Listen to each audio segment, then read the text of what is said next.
Hello and welcome to the Heads and Volleys podcast with me, Lee Dunn.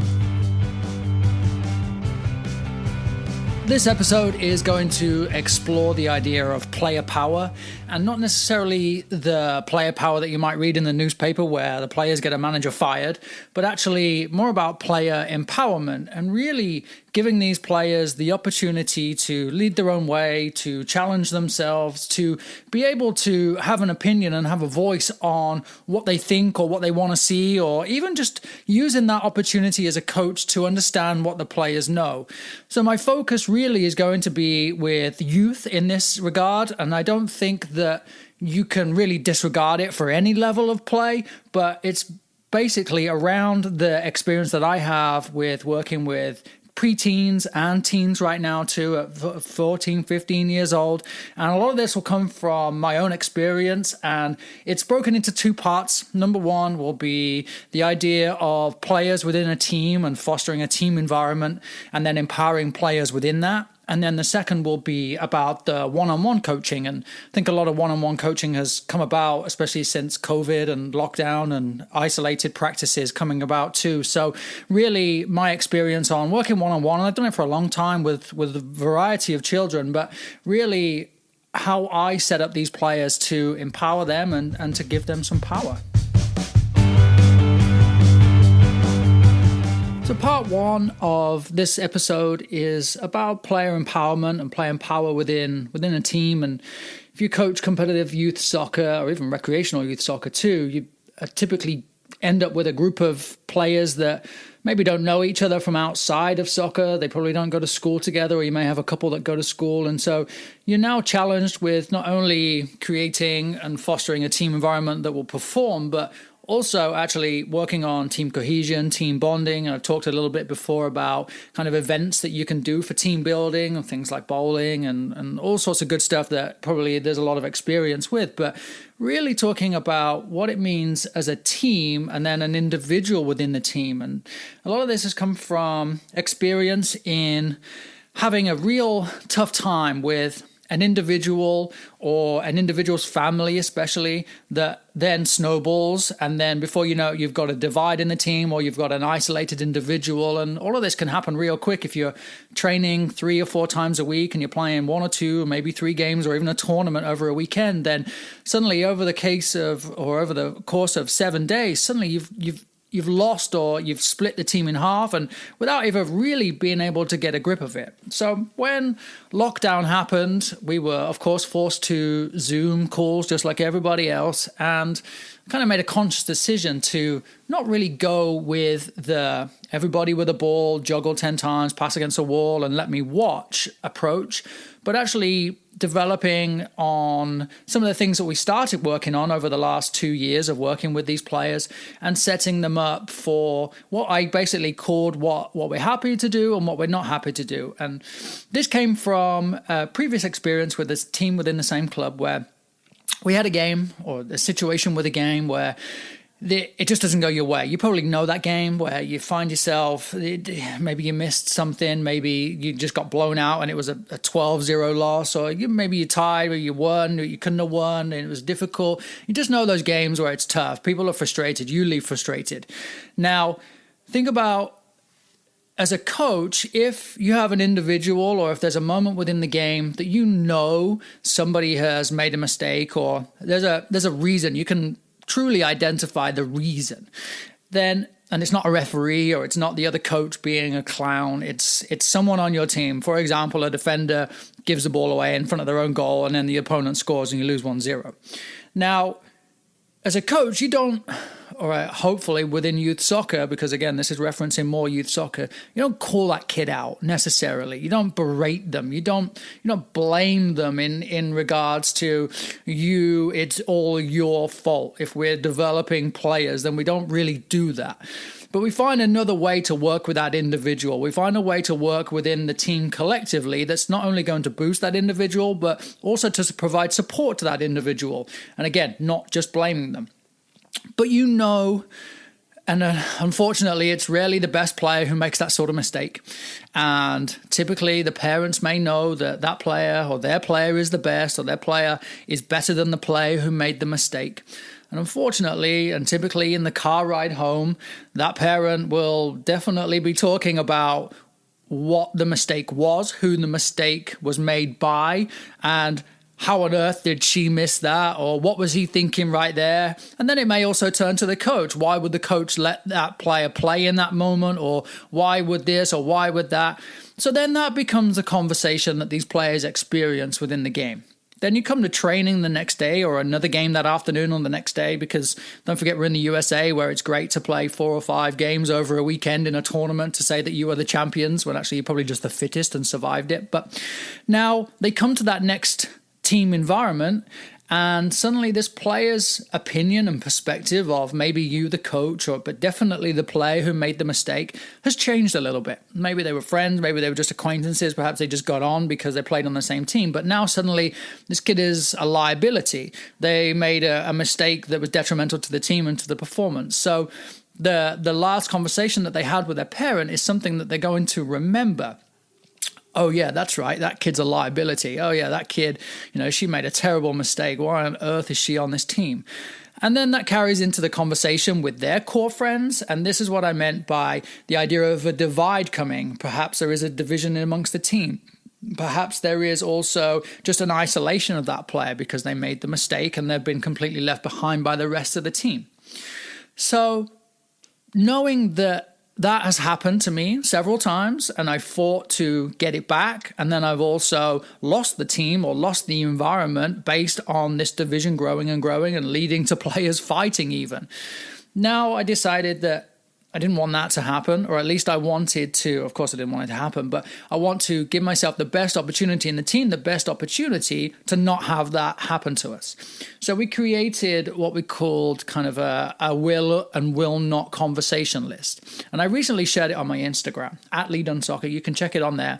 And it was all attributed to the car ride home because, as we know, as coaches and as parents, that's where players are going to get hammered all the time. That's where you sit and you're driven for 2 hours. You've got nothing to do but to talk about the game. If it was a good game, you guys won, then it's going to be a positive conversation. And if you lost, a lot of the time, you just can't help but identify the conversation as negative. And you go into it with the best of intentions, and suddenly before you know it, now we're going downhill and we're talking about blaming players, or we're talking about why. Now, back to the Zoom calls during isolation and quarantine, we had a Zoom call, and the question that I posed to the players was, what do you tell your parents when they ask you, how was training or how was the game? And you probably know the answer. The answer is good or okay. Yeah, it was fun.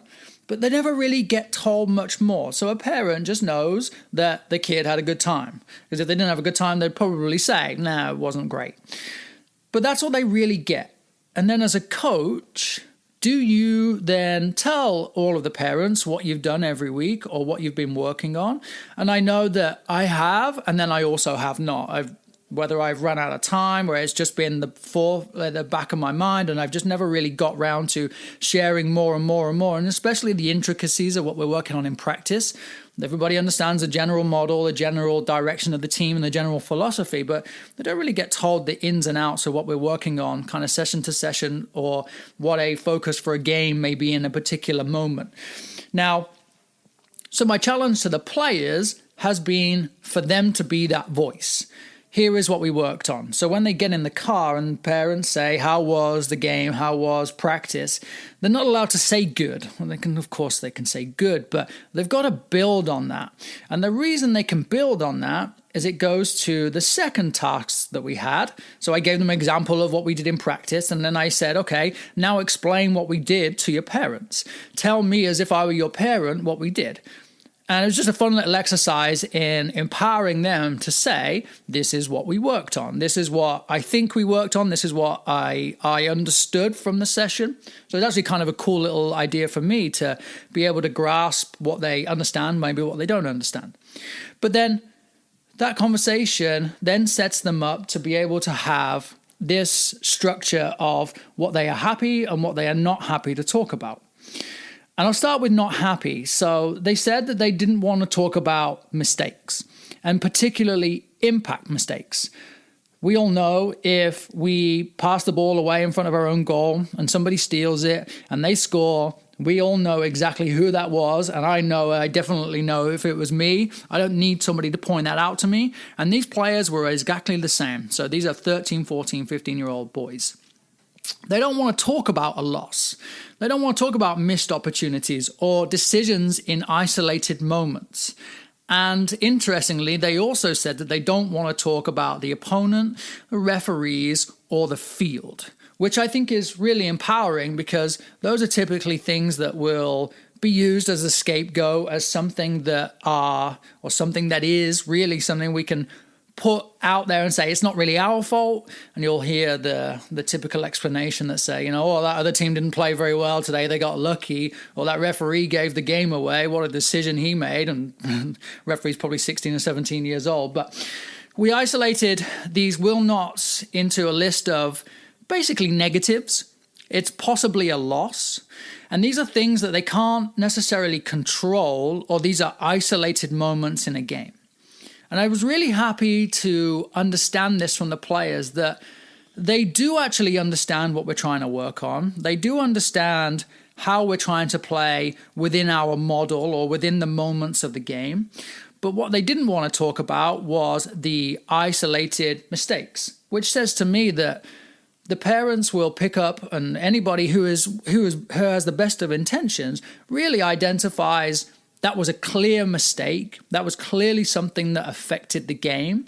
We're in this game because we want to win, because we want to be better. So therefore, we're going to talk about those moments. And you talk about most analysis on pretty much any sport. It's pretty much focused on the moments.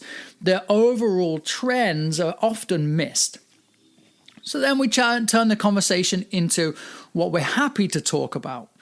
Now, as a general performance, the players are happy to talk about their general performance, whether it's good or bad.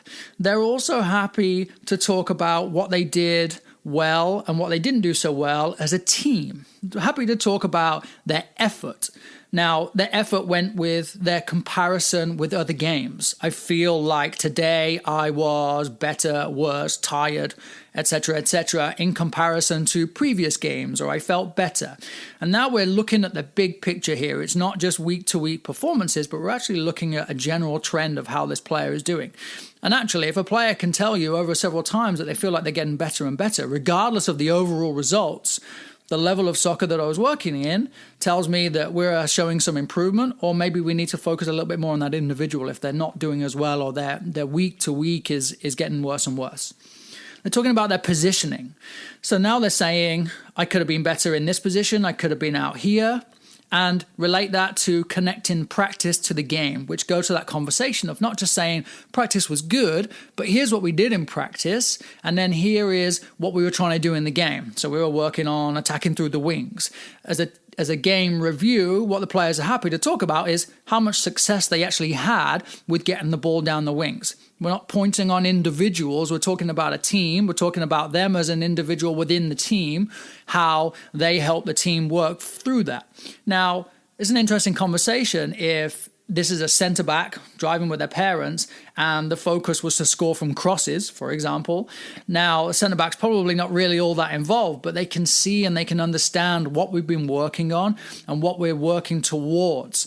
Now, this is a real conversation with the parents that says, yeah, we did okay, or we didn't do very well, and maybe we can identify why. Perhaps they matched us up on the wings and we were unable to get the ball wide successfully, or whatever the issues may be. But now we're having a structured conversation. Instead of saying that that player in the middle kept giving the ball away and that's why they scored 4 goals on us, now we're looking at the other side of the ball. And the reason, again, is because this negative leads down to division. It leads down to players having this separation issue where they listen to their parents or they listen to somebody else, and the division and the disparity between the players continues to grow. We look at decision making and then learning from teammates or helping teammates. So then instead of saying she kept giving the ball away in the middle of the field, the conversation moves into, as a team or as an individual, I can help this way. I should be doing this thing. And it's about team in that regard again, team. Communication is a constant. I think it's a buzzword that youth players use. How could we do better here? What could this be better? What could improve here? And communication is a real good buzzword. And the players, of course, say that they want to include communication. And then it's really building on that within the team context of what does communication look like for us? What is it? How is it helping us? How is it hindering us? Then take away from your own performance, and the idea of, you could take this in a multiple different ways. You look at things like a positive sandwich. You have a positive takeaway, a negative takeaway, and another positive takeaway. Or you could do, 2 of each, 3 of each. Whatever the players are comfortable with, I want to empower them to say, this is what I want to take away from this conversation, or this is what I want to talk about. But then having control of that too. And I think about this in regards to even controlling a halftime team talk, where a coach may get carried away and they say, and another thing, oh, and another thing, oh, and you stop this, and you stop that, oh, and don't, and then suddenly it's information overload. And all of these players have an iPhone, so as soon as their parents start ranting, they're going to pick up their phone and they're going to switch them out. So now, let's keep control of this conversation and let the players lead it, and they will identify their takeaways, whether it's positives, whether it's negatives. We talked about highlight reels too. These kids love Instagram, and we film the games, or we used to film the games. So then they talk about moments in the game that they want to get the film from so they can put it on their Instagram, so they can start building their college application resumes or their highlight reels, so they can say, here was me at 12 years old, here was me at 13 years old, here was me at 14-year-old. Now we're seeing not only their highlights and they get to show off a little bit, but then we're building something for the long term, and it helps parents understand that the video of them as a 12-year-old is really important, not only for them to enjoy it and for them to get their highlight reel, but it shows progression and it shows this player's commitment to the game. And then we talk about how they think the game went, but then also what are they going to eat afterwards? Because the game's over, we're going to move on. I coached 6 and 7-year-olds this time last year, and regardless of the result, the conversation was what ice cream are we going to have, or what are our after-game snacks? So wrapping it all up, the conversation was really about the positives. Of course, they want to talk about the positives. They're happy to talk if they win, but then really identifying the trends and tying practice into the game. So the players understood by the end of all this that it was really on them to structure the conversation with their parents. We're talking about empowering them. The parents were told this information as well. They were shared all of this information too. And the idea is that you ever ask them, what do you want for your player? And the common answer was for them to love the game, maybe for them to go far in the game, but for them to be lifelong lovers of the game. And for me to then say, this is what your children are happy to talk to you about, and I want you to respect that, and I want you to challenge them. And of course, they love their children. They want the best for their children. So this was a way of preempting the coming year and saying, this is going to be the structure of conversation. Now, the player wants to talk in a different way, or they want to talk about something else, then that's totally fine too. Of course, the kids, they're going to want to talk about whatever or not talk at all, but really helping them see that talking negatively about another player or about the team in general is not going to help the team in the long run. We deal with that in practice and in games. It's going to help us move forwards collectively. But as an individual sat in the car with their parents, it's not a super positive moment when they start identifying her or him and the mistakes that they made or how they let the team down because of that negative snowball effect.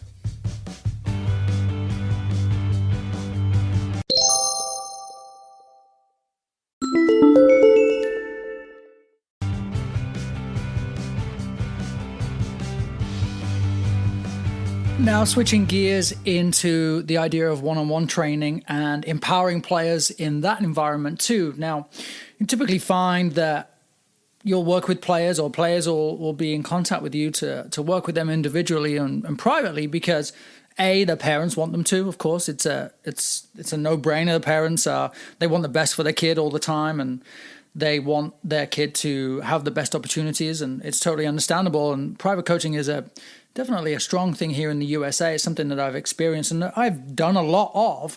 And I actually have learned a lot of what I've done in terms of the team environment and then working a lot with individuals. And what I mean by that is whether I work with a child privately or whether I work with them in a team, a lot of my focus is still individual.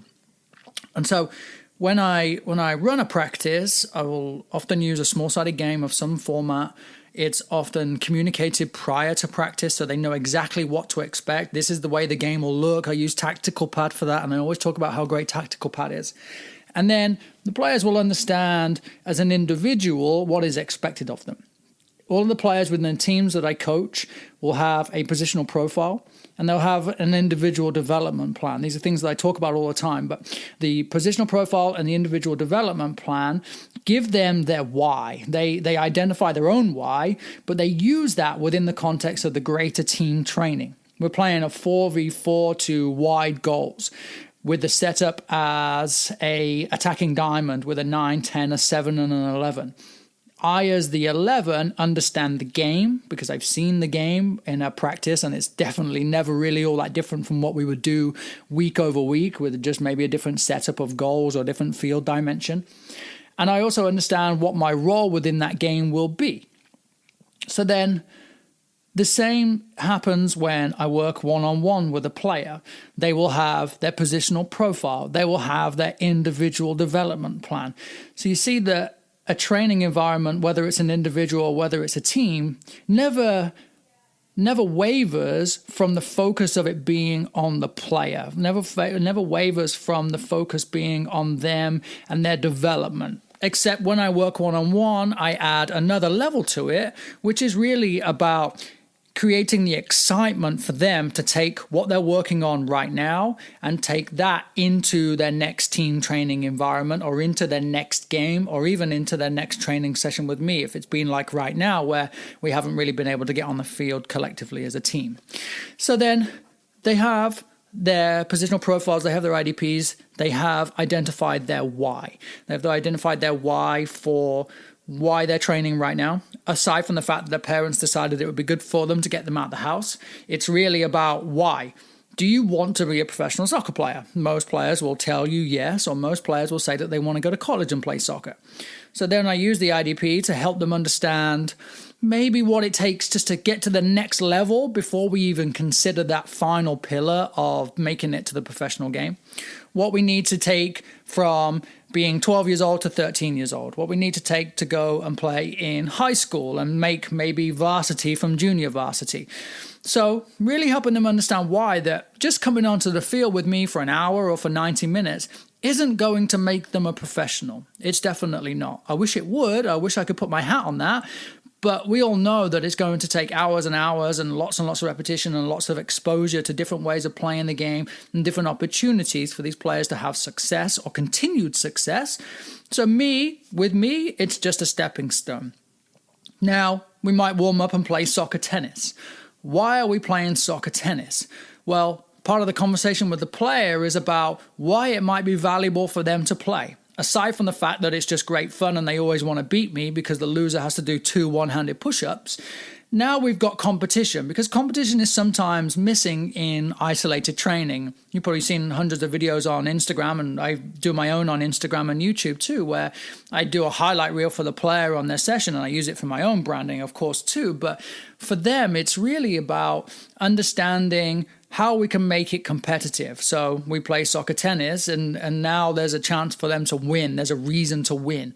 Then we go into working on why you might take a touch across your body, and it's always relative to your positional profile or the moment that you're in, or a moment that you've identified from a game or from a training that you really wanted to improve. Now I'm going to put you in a position where that's a focus for us to work on. That focus is really about giving them more encouragement, more support for why. And I'll set things up and I will say to the player, why are we doing this? Why might we do this? Or I'm going to put this setup out here. How can we change this a little bit more? What can we do differently that you think is going to make you an even better player in the next 10 or 15 minutes? What's really going to challenge you to go above and beyond here? Is it the fact that you need to check over 5 yards instead of just over 1 yard because it's easy to take a lazy step as opposed to an actual sprint for 3, 4, 5 steps that's going to create the separation that you want to exceed, whether you want to see during a game? So it's a constant challenge of why for the player. Coaching is really tough in a one-on-one environment because it's really easy to correct or offer advice or coaching or comment on every single thing that a player does because it's just you two looking at them, working on them. And so I use timers or I use a ball count. I have, for example, 10 soccer balls.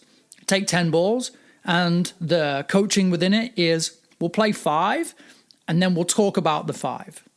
Then we'll play another 5. And so we go through 5 balls and then the conversation is, what did you think? Where did you do the best? And not, oh, the third ball was the best ball, but what was the trend? Again, going back to that conversation we have as a team and the conversation with parents, what was the trend? Was the ball too far from you every time on average? Was it too close to you? Was it good every time? What made it good? What made it good that you felt good when you struck the ball? Okay, now we go into the next 5. And then we do that as opposed to me saying, good, nice, yeah, well done. Or maybe next time do this, maybe next time do that. Can you do this? Can you do that? Now again, I'm bombarding this player with information that's so unnecessary. And I call it speed training in terms of them getting 5 balls and they get instant feedback. Again, they already know what they've done right and what they've done wrong. And I'm encouraging them to use their voice around it. But then they can not only tell me, but they can identify what they might need to do. And if you read Dan Abrahams and listen to Dan Abrahams a lot, he talks about how you can't control the environment, but you can control how you react to the environment. To an extent, I play golf and I get really mad sometimes and I get really happy a lot of the time and I don't know how to control between the two. And I know that players will be very similar. I was very similar as a player too. It gets frustrating, but identifying that I took a good touch because I took a bad touch because we took 10 balls last week, and out of those, I figured that I could take a better touch if I did this. So now they can begin to help shape themselves in their behavior, in the repetitions, and then control what they're experiencing within a training and game environment where they might not get the ball again for another couple of minutes, but when they do, they've got the mindset that says, I know I need to work on it in this way. I need to work on it in that way. And that, to me, is the true value of empowering a player in a one-on-one training session.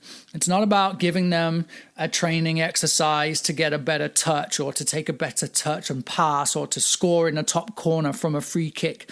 That's sort of the fun stuff that we do as well. But it's about empowering them to question why. Not only why the environment and the team and the coach perhaps, but then also empowering them to question why they've done what they've done in those moments. Why are they doing this? Why are they doing that? Is it in the mindset? Is it in their positioning? What is it? And help them understand. So as I said, I use Instagram and YouTube, and I do the same thing to give them this empowerment. Of course, I film on my phone and my GoPro, and I've got some spoofy outtakes where a kid falls over or they get hit with a ball. And that's funny stuff that I send to them because it's important for them to see that not everything is perfect.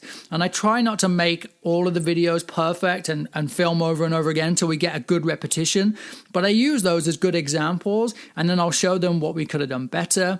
And I'll use it live in the session too and say, this was your run. Tell me about that. Tell me about how you might change that. Why might you change it? Are you happy with that run? Okay, if you are happy with it and I don't think it's very good, then I'm going to use that time over the next 5 balls to say, did your run change? Was it better? Could it have improved in certain ways? So it's always empowering the individual. It takes a lot of work. It takes a lot for me to not just be the quote-unquote professional coach and say, this is what you need to do every time and this is how you're going to get better, because the game doesn't work like that, I don't believe, and players don't work like that. But giving them the opportunity to understand why and then begin to question it for themselves. I always give them homework. Homework to me is really important, that you spend an hour with me, 2 hours with me, maybe you have a couple practices a week and maybe a game on the weekend. And as we get into a real soccer season, the kid might be playing 6 or 7 hours a week, and it's good and it's more than most, but it's not enough. And so I have several players who have started getting together and going out to one of the soccer fields and just playing. So I asked them, what you do? What do you guys do when you go out there? You go and play, you go and have a kick around. What do you do? And, they take penalties at each other and they try and play crossbar challenge and things like that. And so I say, do you want me to give you an activity? Do you want me to give you a game that you guys can play, the 3 or 4 of you, a game that you can play? And they say yes, or they say no, and they take it and they do it, or they don't do it. But importantly, they are out there playing. And then I think back to my youth and a lot of European youth where we played all the time, and maybe even old school here in the US too, that the culture of play was there, and it's not there so much anymore. So if I'm empowering these players to go and have a good time and go and meet at the park because they're confident, most of the kids will get to the practice on their own, they'll ride their bike, take the bus to come and train with me. It's amazing. So they're empowered already. Now they know they can go and meet somebody else at the field and go and play. And we're starting to develop this culture of play for these players. They're being empowered. They're given the opportunity to work on themselves, to challenge themselves, and to begin to relate the real game that they do into everything that they do on the field when they're playing with me or whether they're playing with their friends. So we're just building this culture of soccer over and over again. So you might get the vibe from me that player power, player empowerment is some of the best things that you can do, regardless of your game model, regardless of how you are structuring your practices or your one-on-one trainings or anything like that. But the more these players feel empowered, the more confident they're going to be. The more confident they're going to be in their own performances, in approaching their coach and asking questions, or supporting and loving on their teammates because they are a team, as opposed to taking what I would kind of consider an easy way out of saying bad things or ignoring that person because they see them as a weak person. So really helping these players to just feel the game a little bit more. And I think that as I walk away from teams, and I've recently left the club that I was at due to, shall we say, mutual consent, but the players then felt empowered to communicate with the organization and ask why they decided to make the coaching change that they did. Ask them why they weren't asked about their opinion in why they might change the coach that was working with them. And whilst that was never my intention to create an army of people that supported me all along, it's really made such a difference to have these players feel empowered to ask this question. And I think that to me was just a perfect summary from all of the work that I've done with those individuals to give them the confidence and to put them in a position where they feel empowered and they have a voice to say, okay, I'm not happy with the decision that's been made around us. And my parting conversation with them is, look, things like that happen and changes are made all the time. And as a soccer player, you may end up in an organization or you may go to a college where you've been recruited and then the head coach changes. So change is inevitable. It's how you deal with that. And I think they're still going to work at it. They're still going to keep going. And I really hope that the foundation that I've given them and the foundation that I've shared with you now, you can take to your teams and to your players and really start empowering them to become not only great soccer players, great teammates, but then also great people too. There's always more coming from me and from Heads and Volleys. I have a book coming out real soon, and it's 1v1s outside of the box. And it's about a realistic game-based approach to taking an isolated 1v1 and moving that into small-sided games and the structure that it takes to have a successful practice around that. Really looking into developing your game model, really looking at positional profiles, really understanding what the practice that you're setting up and kind of building on the previous episode with Ben Bell in terms of the constraints-led approach and the environment that you're creating for your players. So look out for that coming soon. It's in a final draft right now. I'm really excited to share that with you. You can always connect with me at LeeDunneSoccer on YouTube and Instagram and Twitter and Facebook and all those good places too. So more coming real soon.